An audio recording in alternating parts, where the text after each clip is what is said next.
अपनी तस्वीर अच्छी आ जाए तो उसी वक्त अपलोड कर देते हैं, साथ वाला बेशक आरिफ लार के चमटे जैसा लग रहा हो। शादी के बाद 2 महीने तक हर मर्द अपनी बीवी को बेपनाह चाहता है, उसके बाद फिर सारी जिंदगी सिर्फ पनाह चाहता है। शोर, मैं तुम्हें बहुत प्यार करता हूँ बीवी, तो क्या मैं आपको नहीं करती? मैं तो तुम्हारे लिए सारी दुनिया से लड़ सकती हूँ। शोर, लेकिन तुम तो दिन रात मुझसे लड़ती रहती हो बीवी, तुम ही तो हो मेरी दुनिया। मेहमानों को ग्रीन टी पिलाने के फवायद, बंदा अमीर लगता है, दूध का खर्चा बच जाता है, बिस्किट नहीं देने पड़ते, दोबारा नहीं मांगते, हो सकता है दोबारा आए भी ना। ऑपरेशन से पहले डॉक्टर ने फूलों के हार मंगवाए। मरीज, डॉक्टर साहब ये किस लिए मंगवाए हैं? डॉक्टर, आज दरअसल मेरा पहला ऑपरेशन है, अगर कामयाब हो गया तो मेरे लिए, वरना फिर तुम्हारे लिए। बाबा जी कहते हैं गर्मियों में चेहरे पर इतनी चिकनाहट आ जाती है कि कोई लानत भी भेजे तो स्लिप हो जाती है। टीचर, किसी जगह का नाम बताओ जिसको बनाया तो आदमी ने है मगर वहां जा नहीं सकता। पप्पू मासूमियत से बोला, मिस लेडीज टॉयलेट। अम्मी, ये मोबाइल पर किसके साथ लगे हो? पप्पू, मुदस्सर की अम्मी है। अम्मी, ये मुदस्सर कौन है? पप्पू, आपका होने वाला पोता। एक लड़की क्लास में देर से आई। टीचर, तुम देर से क्यों आई हो? लड़की, मिस एक लड़का मेरा पीछा कर रहा था। टीचर, ठीक है, पर तुम देर से क्यों आई हो? लड़की, मिस वो लड़का बहुत आहिस्ता आहिस्ता चल रहा था।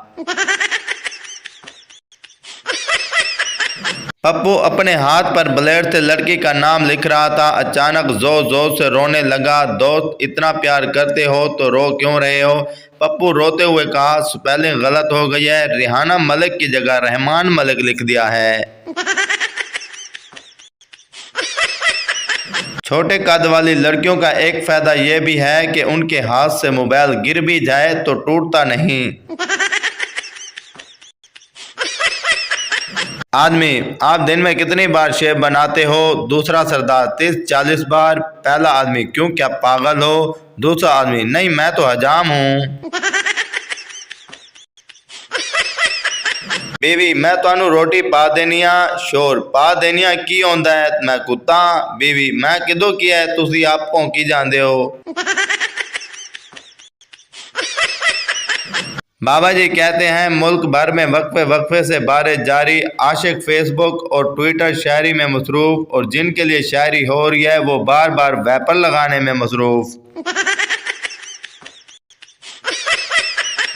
30 सरदार एक बहरी जहाज में जा रहे थे, जहाज डूबा भी नहीं, सब मर गए। बताएं कैसे? जहाज समंदर में खराब हो के रुक गया था, सब धक्का लगाने के लिए उतर गए। नई दुल्हन सर झुकाए बैठी थी। बुजुर्ग औरत बोली, कितनी तहजीब व हया वाली लड़की है। पीछे से आवाज आई, अम्मा जी ये घूंघट के नीचे व्हाट्सएप पर ऑनलाइन है। पायलट जहाज के टेक ऑफ कर जाने के बाद माइक मुसाफिरों पर बात कर रहा होता है। पायलट, जहाज इस वक्त 28,000 फुट की बुलंदी पर परवाज कर रहा है, मैं उम्मीद करता हूँ आपका मूड खुशगवार होगा। अचानक पायलट जोर जोर से चीखने लगता है, आह जल गया जल गया। थोड़ी देर के लिए हर तरफ भयानक खामोशी छा जाती है। अचानक पायलट फिर से माइक पर बोलता है, माफ कीजिएगा, गरम गरम कॉफी मेरी पैंट पर गिर गई थी, आप मेरी पैंट देख सकते हैं। इतने में एक मुसाफिर चिल्लाकर कहता है, हराम दिया, पहले इत्ते आके साड़ियां पैंटा ते वेख।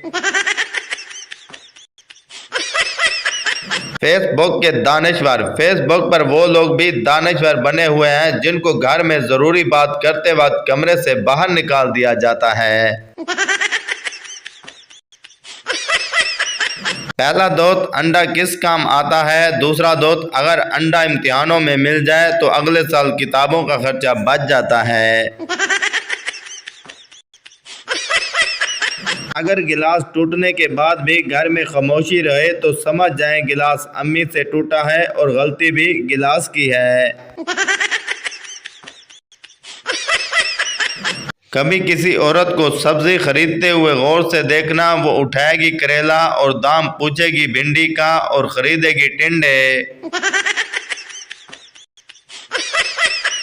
एक बुजुर्ग किसी गांव गए और देखा एक खातून रो रही है। उन्होंने रोने की वजह पूछी तो खातून ने बताया कि उसकी शादी को 10 साल हो गए हैं मगर अभी तक कोई औलाद नहीं है।